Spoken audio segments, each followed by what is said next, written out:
जब अम्भिराज ने कुमार को अलक्षेंद्र के दूत से गले मिलते देखा तो उनके तन बदन में आग लग गई और वो अपनी तलवार हाथ में लिए गरजते हुए झाड़ियों की ओट से बाहर निकल आए।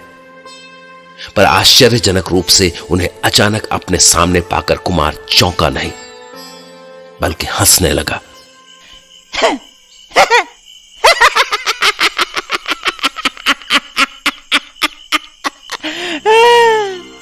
कुमार को ऐसे पागलों की तरह हंसते देखकर अम्भिराज आपे से बाहर हो गए। हंसना बंद कर निर्लज्ज, मैंने तेरा सारा खेल देख लिया है। तेरी नीचता सामने आ चुकी है अब। हमें पता था आज महाराज, नहीं आदरणीय पिताश्री, हमें पता था कि आज नहीं तो कल आपको इस बात का पता तो चल ही जाएगा, तो उचित हुआ कि आप स्वयं ही चले आए अपने पुत्र के पीछे पीछे चोरों की तरह दबे पांव। हमने कभी स्वप्न में भी नहीं सोचा था कि अम्भिराज का पुत्र ऐसा घृणित कार्य करेगा, ऐसा देशद्रोह करेगा हमारा बेटा। इसे द्रोह नहीं, राजनीति, राजनीति कहते हैं पिताश्री। आपके समान हम छोटे छोटे राज्यों से संतुष्ट नहीं रह सकते ना, हमें बड़ा राज्य चाहिए और बड़े राज्य के लिए विजेता बनना होगा। और इसमें तो कोई संदेह नहीं कि विजय के लिए शक्ति की आवश्यकता होती है, जबकि आप शक्तिहीन हो चुके हैं और आपकी इस उदार नहीं बीमार विचारधारा के साथ ना तो राज्य चल सकता है ना शक्तिशाली हो सकता है, क्योंकि पिताश्री राज्य के संचालन के लिए उत्साह चाहिए। हृदय के भीतर भड़कती हुई आग चाहिए। अरे मूर्ख, तुझे तनिक भी ज्ञान है कि तेरी ये आग सारे गांधार को जलाने जा रही है? तेरी ये आग राष्ट्रद्रोह करवा रही है तुझसे। हाँ, किया है हमने राष्ट्रद्रोह, हम हैं राष्ट्रद्रोही। यदि अपनी प्रजा की सुरक्षा सुनिश्चित करने के लिए अपनी शक्ति बढ़ाना राष्ट्रद्रोह है, तो मुझे गर्व है अपने इस राष्ट्रद्रोह पर। और यदि एक अजय राजा से संबंध रखना राष्ट्रद्रोह है, तो हां, हैं हम राष्ट्रद्रोही। तूने प्रजा की सुरक्षा नहीं, उनकी दास्ता का समझौता किया है। विदेशी आक्रमणकारी को सत्ता पर बैठाने का खुला निमंत्रण दिया है तूने। मूर्ख है तू, तुझे यह भी समझ नहीं आ रहा है कि हमारा गांधार संपूर्ण भारतवर्ष का द्वार है और हम भारत के प्रहरी हैं। तूने आज विदेशों के सामने हमारा ही नहीं, संपूर्ण भारतवर्ष का मस्तक झुका दिया है। भारत के प्रहरी आप होंगे, मैं नहीं। मुझे वीर अलक्षेंद्र की भांति बड़ा बनना है, महान बनना है। कल यही संपूर्ण भारतवर्ष देखेगा जब अम्भी कुमार एक चक्रवर्ती सम्राट बनकर सामने आएगा। अंधा हो गया है तू। क्या तुझे दिखता नहीं कि उस क्रूर विदेशी ने कितना अत्याचार किया है पश्चिमी राज्यों में? कितनी हिंसा की है, कितने ही बच्चों को अनाथ कर दिया है, कितनी ही स्त्रियों को विधवा कर दिया है। ओह,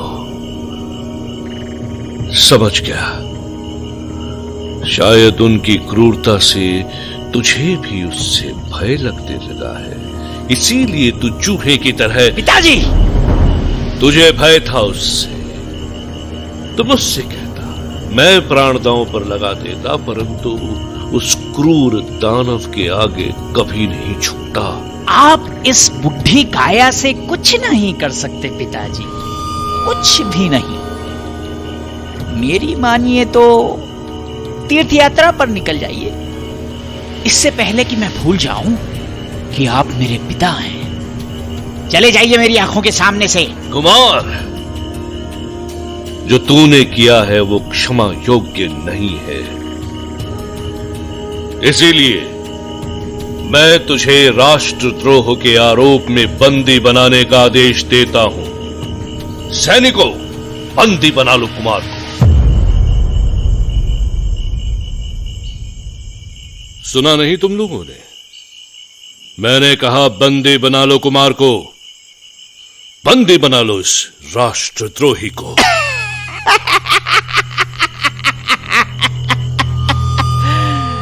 कहा था ना हमने, आप बूढ़े हो चुके हैं, अब आपको सेवानिवृत्त हो जाना चाहिए। ये हमारा समय है, आपका समय गया।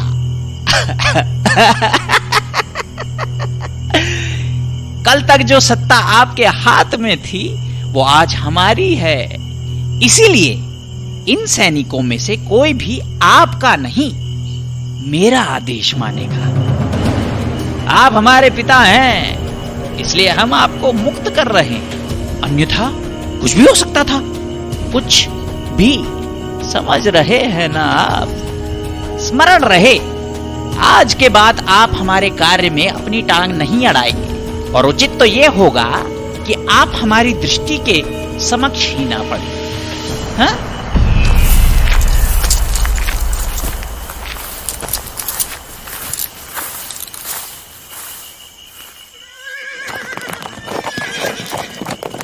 कुमार के मुंह से ऐसे शब्द सुनकर अंबिराज की आंखों से आंसू बह निकले।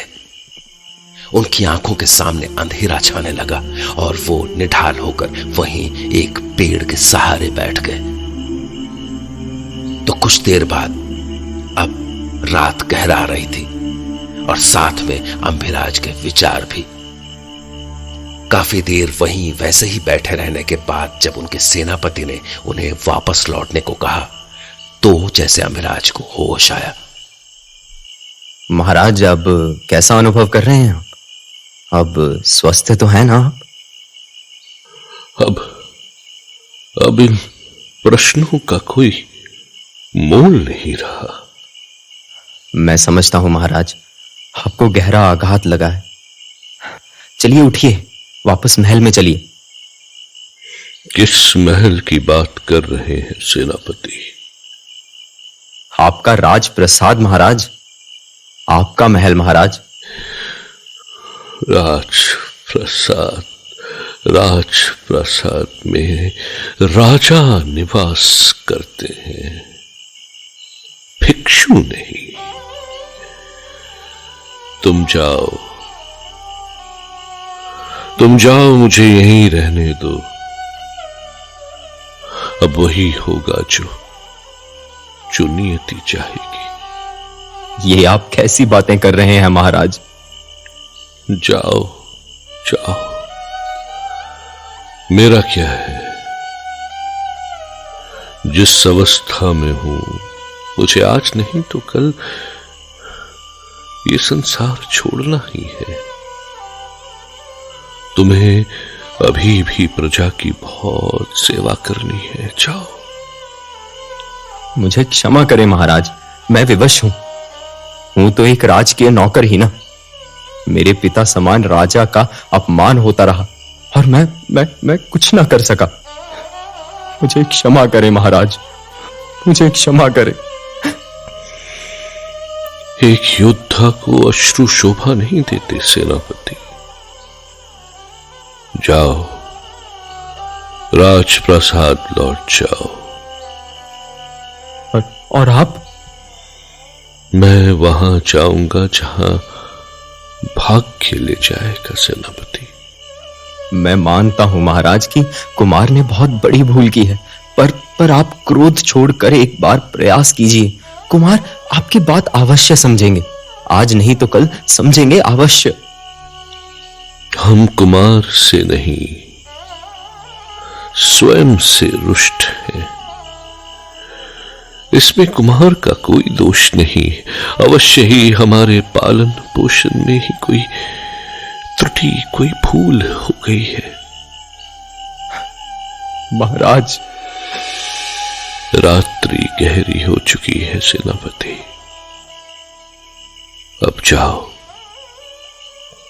नहीं, मैं आपको लिए बिना नहीं जाऊंगा। तुम किसे राजा मानते हो सेनापति, हमें या कुमार को?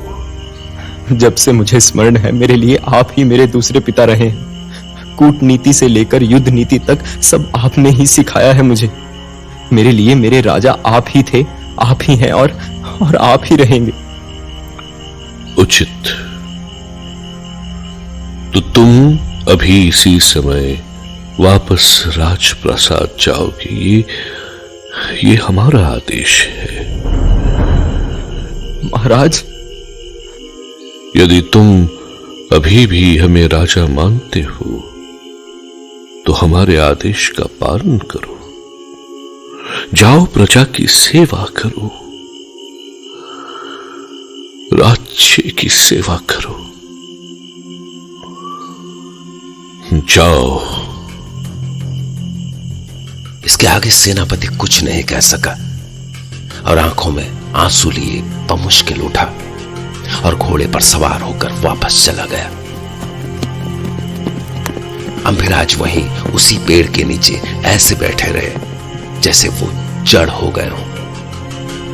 रह रहकर उनके मन में कुमार की बातें घूम रही थी। हमें बड़ा राज्य चाहिए और बड़े राज्य के लिए विजेता बनना होगा, जबकि आप शक्तिहीन हो चुके हैं और आपकी इस बीमार विचारधारा के साथ ना तो राज्य चल सकता है, आप बूढ़े हो चुके हैं। अब आपको सेवा निवृत्त हो जाना चाहिए। आज के बाद आप हमारे कार्य में अपनी टांग नहीं अड़ाएंगे और उचित तो यह होगा कि आप हमारी दृष्टि के समक्ष ही ना पड़े। रात भर अम्बिराज के मन में यही सारी बातें घूमती रहीं, पर उन्हें इसका कोई हल नहीं मिला तो वो और भी टूट गए। हे ईश्वर, ये कैसा खेल है तेरा, प्रजा के हितों को अपने परिवार के हितों के आगे रखा।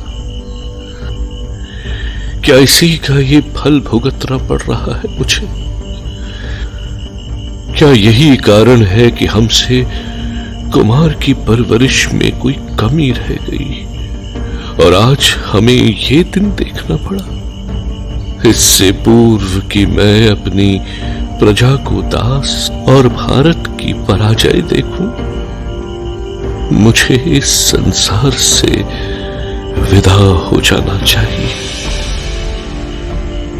अम्भिराज ने जब तक शासन किया प्रजा को अपने परिवार की तरह माना, परंतु अब अंबे कुमार के शासन में लोग खुशहाल रह पाएंगे या नहीं, उन्हें संदेह था। इन सारी मुश्किलों का कोई हल न निकलता देखकर आखिरकार अम्भिराज की नजर उनकी कमर पर बंधी, उनके खंजर पर पड़ी और एक अपमानित राजा दुनिया की दृष्टि में गिरने से पूर्व अपनी दृष्टि में गिर जाता है। हम किसी को मुंह दिखाने योग्य नहीं रहे, अब हमें जीवित रहने का कोई अधिकार नहीं रहा, कोई अधिकार नहीं रहा।